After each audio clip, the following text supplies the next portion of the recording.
Hi friends, my name is Achut and I'm from Isaac. So today in this class we will discuss how to use data bars in Excel, right? So let's not waste the time. Let's get into the class. So as you can see, we are having three columns, which is name, type 1 and the speed column, right? So first of all, you have to select this column, right? And you have to go to the conditional formatting, and here you have to select this data bars, right? So in this we are having the gradient fill and the solid fill. So gradient fill will look like this. I hope you can see the speed column now, right? And the solid fill will be look like this, right? Both are same, but the difference is you will be having slightly white color, right? And here you will be having green color, right? Only green color, right? I hope you understand. So for now, I will just select this gradient fill, right? So after clicking the gradient fill, right, these bars have allocated to these numbers, right? The bars have allocated to this number. So based upon the increasing order, right, the number which is having the highest,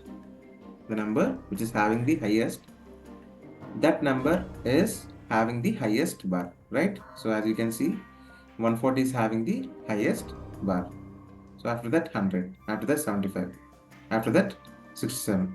So based upon the number and the decreasing order, the bars will be decreased, right? I hope you understand. So now I will just create another row, like I will insert the another row and I'll click on OK. So here I will write neutral, right? And here I will write neutral, and here I will write 0, right?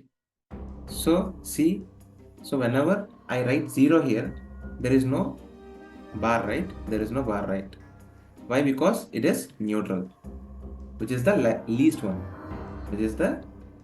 So that's why it is not having any bar, right? Now I will create another row, right?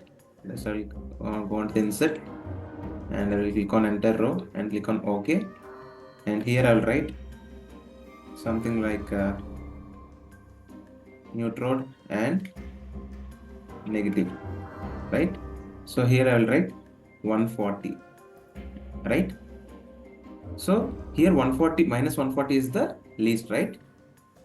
Minus 140 is the least.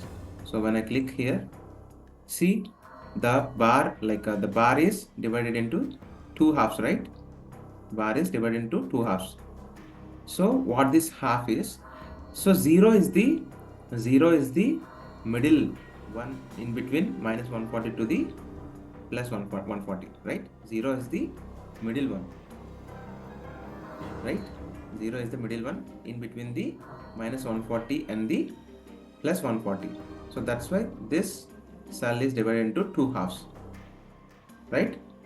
So here now it's representing minus 140 is the least one and 0 is the neutral, which is in between plus 140 and the minus 140, right? And the rest of the numbers, as you can see, still having the same bar, right? So 140 is having the highest bar. So I hope you understand how to use data bars in Excel, right? So if you have any doubts in this class, just please comment in the chat. I will definitely help you out. And if you think this video is helpful for you, then please like the video and please share this video to your friends and family members so that they can be benefited from this video. And please do subscribe to my channel and please ring the bell icon.